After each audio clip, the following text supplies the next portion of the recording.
Hey guys, Tinker Taylor here today, bringing you another Pokemon build series video. Today we have Sandslash, which in my mind, I don't know why, but I kept calling Sandshrew, which is the last Pokemon we did. I don't understand why I did. I also feel like I should have probably swapped these two Pokemon around. I don't know, it feels like it would have been better to do that, but for some reason I did not. And yeah. So Sandslash is another called a mouse, but from the looks of it, it kind of looks like some sort of desert rodent. I guess is the best way to put it. But it also kind of it gives me like echidna or porcupine vibe because it's got these like very thick spikes all over its back. Like the spikes are as thick as its ear. So yeah, I don't know what they are. And it is a ground type, although the Alolan type is ice and steel. So yeah, very different. I'm just having a quick little look. Yeah, its back is mostly covered in sharp brown quills from its dry hide. According to Bulbapedia, that's look 90% of what I do with this is just sit on Bulbapedia and look at photos and then gain my inspiration from that. And then when I'm talking to you guys, I'll pull up the photo again, talk about it again. And yeah, that's pretty much what. But yeah, this build I did last night. I'm not gonna lie, pretty late with this build. Um, like I don't want to say late, but I was up a little bit later than I would have liked to have been building. I don't normally build after dinner. In fact, I had dinner while I was building. Sort of second half of it. Yeah, later on I definitely have dinner, but yeah, I was really struggling for some reason with the windows, and because of that, I just got thrown off completely. So the front of this build, I'm not too I don't know, I could live without it, but the back of the build, absolutely love it. Absolutely love it. I think every single room in this build except the hallway downstairs has a window in it. But yeah, this could be a two-bedroom. I guess I don't know if by tile count it would count as a tiny home, but in just general terms, I guess a small home. Um, two bedrooms, two bathrooms. One is also a laundry. I did not put any laundry baskets. Um, but yeah, I don't know. I really enjoyed it. I had a lot of fun with it, and I hope you guys enjoy it too. You just will have to be patient with me trying to figure out what sort of doors and windows I want to use.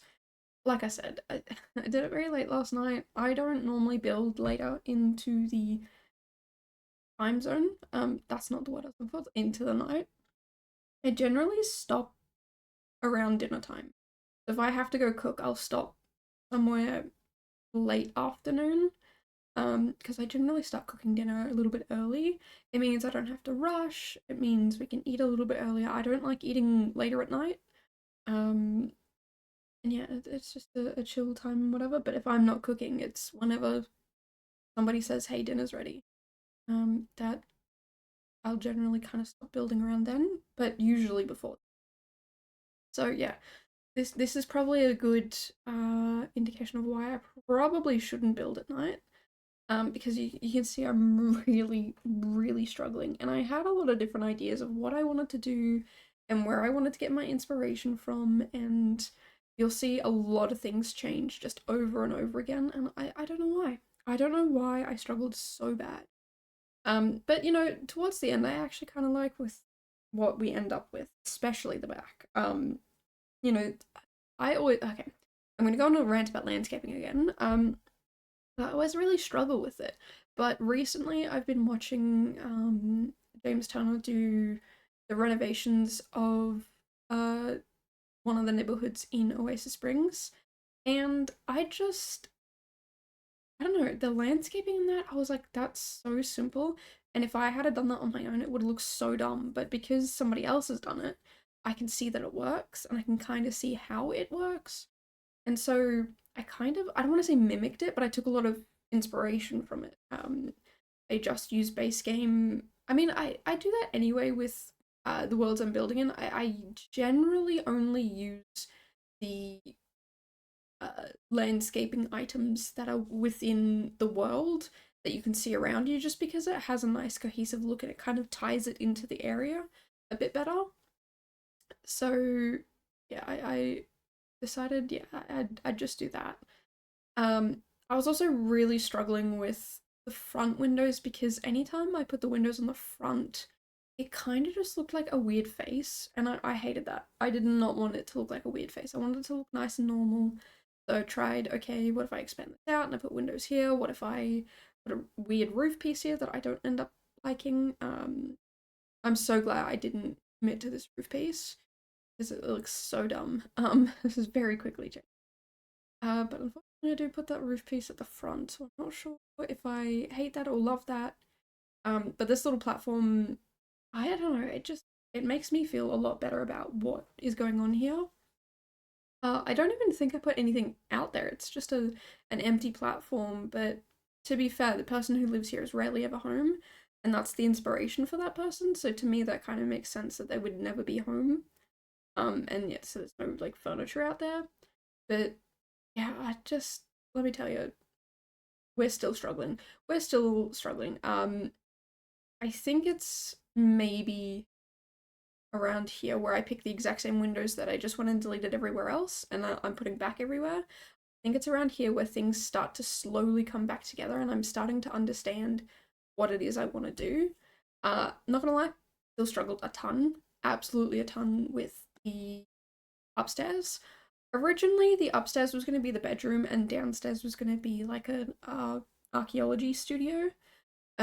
Like two separate buildings, two separate not buildings, two separate spaces.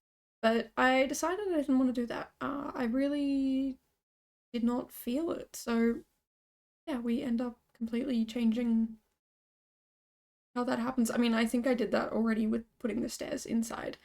Um, I just, do you guys ever get that where you're like building and you just cannot wrap your head around how people pull out these beautiful, amazing builds?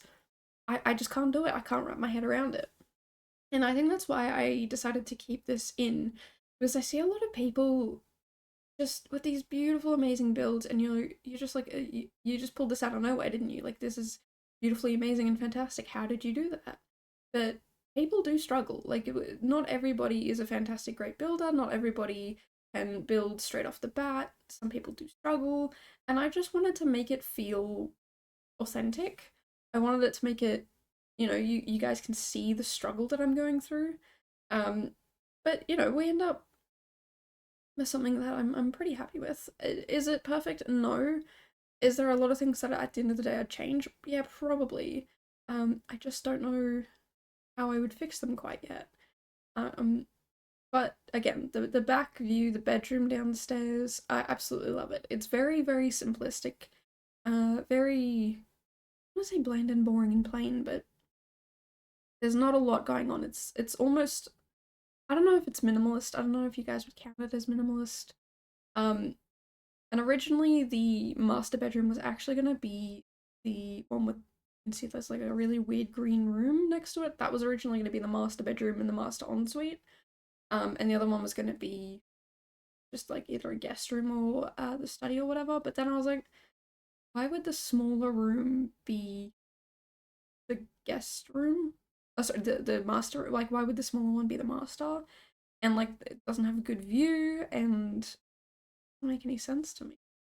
And this person who lives here, who's an archaeologist, they probably want somewhere a bit private and secure for their, I was gonna say building purposes, not their archaeological stuffs.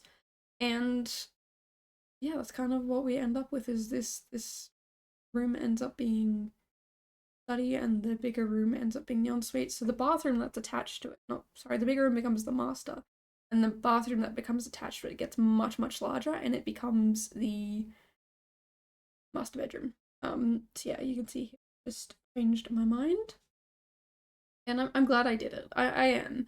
I don't know if I'm happy with the darker colored doors. I probably should have picked lighter colored doors, but you know what? I'm rolling with it. I was picking the same as the front door, but there's no other doors upstairs, so I could have picked a different one if I really wanted to. But, you live and you learn. I'm And we go through a few different views of this room, a few different color schemes and things like that. The furniture stays pretty much the same. It's just, yeah, the color scheme, not a huge fan of. I think, yeah, definitely something that I'm glad changed. Like, don't get me wrong, I do love lighter colored stuff and things. Like, I do like very soft colors and things like that, but I felt like for this place here it would be better to have a lot darker. And yeah, very happy that I did that. The bathroom is another thing I struggled with. You'll see me change the layout about 57 times, maybe. It just, I could not wrap my poor little brain around it. I wanted it to be, you know, like nice and something that you'd be happy to come home to, but also I didn't want it to feel too grand because it's a small home. I didn't want it, yeah, I didn't want it to feel too grand, but at the point where I get to it, it is probably a little bit too, just a tad bit too grand for what we end up with. And there's just so many decisions. I'm like, why did I do that? Why did I build like that? You know, why is there a giant room for a toilet? I don't like that idea at all. So yeah, we end up with a little room for the toilet, a little not spa, sorry, shower bathroom, shower slash bath space room in the bathroom. And then, yeah, we put these kitchen sinks, sorry, bathroom sinks in, and that's pretty much it. I definitely struggled a lot with trying to get that layout, but once I got it, I was like, okay, this is fine, I guess. And you know, if you do play with laundry, I guess you could put the laundry basket in the corner of the, like when you open the bathroom door, like straight across from it, or you could put it in the bedroom. They're definitely two places it fits, or you could put it in the bathroom as well. I'm pretty sure I'm pretty sure there's space in the bathroom. If not, you just delete the laundry. I know not a lot of people enjoy playing with laundry. I don't play the game, so could not tell you if I would enjoy it personally or not. You know what? Maybe I should start to actually play the game and go through and yeah, I just I love to build, and it's something that, you know, there's an achievable goal and an end, but for me, for the gameplay, I don't necessarily feel like there is an end to it. Like, there's not a goal. I know there's legacy challenges and things like that, or you could just play with the family and see how it goes and whatnot. But I don't know. I generally don't like playing, and it kind of makes me sad that with all of the like the reward stuff, it's all gameplay based. The one thing I am glad about that is that I can just cheat all of the, like, you needed cooking and gardening for the last one, so I just cheated my sim to have all max level skills. So now when there is a next round, I can just use that same sim, which I think is absolutely fantastic. So they're not, you know, struggling to get to a point where they need to do this or do that. But if there is one where it's like level up a skill, I'm just gonna have to cheat it or put the level back down to 1 for one of them and work on it. Which I'll probably do dancing if that's, is that a skill? I don't know. My sim is obsessed with dancing. I randomized him in CAS because I was just trying to create a new world. That was before I got Seriously Sims save file. Blank save file? I can't remember what it's called. But the one with the blank save files, that I love it so much. It is absolutely fantastic to have a save file that's completely blank. But before that, yeah, I would just completely randomize sims anytime I needed a new world. Sorry, a new save. And yeah, this guy, I don't even know his name, but I'll tell you his name. He loves dancing apparently, because anytime I'm done with like the challenge and I'm just waiting for like the stuff to click over, or I'm chatting with people and he's just doing his own thing, he just starts dancing, and I don't know why. He just loves the groove and dance and boogie on down, and you know what? Go for gold, mate. Go for gold. I don't really care. You know, it's sometimes even when I'm trying to get him to do the task for the challenge, I'm like, why are you not doing, like, where are you? What are you doing? And he's just dancing away. And I've had people say, you need to turn the radio off. I do turn it off, and he turns it back on, and then he starts dancing. So this man is determined to dance. So, you know, I'm just gonna let him dance. Who am I to tell him no? You know, he gets the tasks done, so you know he can be rewarded with a little boogie groove session. It's just anytime I look away from him, he's just dancing all the time. But you know, that's okay. I can live with that. Yeah. Look, at the end of the day, I when I first got Sims myself, it was because I'd been watching James Turner, like obsessively. It was I think 2016, maybe 2017, around that sort of time, where I really started to watch, James Turner a lot, and I really wanted to start building. So I ended up getting the game, and I only had cats and dogs. That was the first ever pack I had, and yeah, I started playing around then, but it wasn't like oh, maybe it was 2018 when I got it. I can't remember. It was either 17 or 18 that I got the game, but it was 16 or 17 when I started watching James, because it was about a year-ish, maybe a bit longer, before I actually got the game. And yeah, I don't know, it was just, I loved to build, and he always built, so that's kind of all my brain could comprehend that was in the game. You know, when it first came out, one of my friends had it, and like I saw them playing with it, but I was like, it's not really my thing. I don't know. I never grew up with computer games, so I was like, I don't really know. Like, I don't know. Um, but yeah, then I saw James and he was building, and I wanted to build, and here we are today. But there is a whole other side, two whole other sides to this game.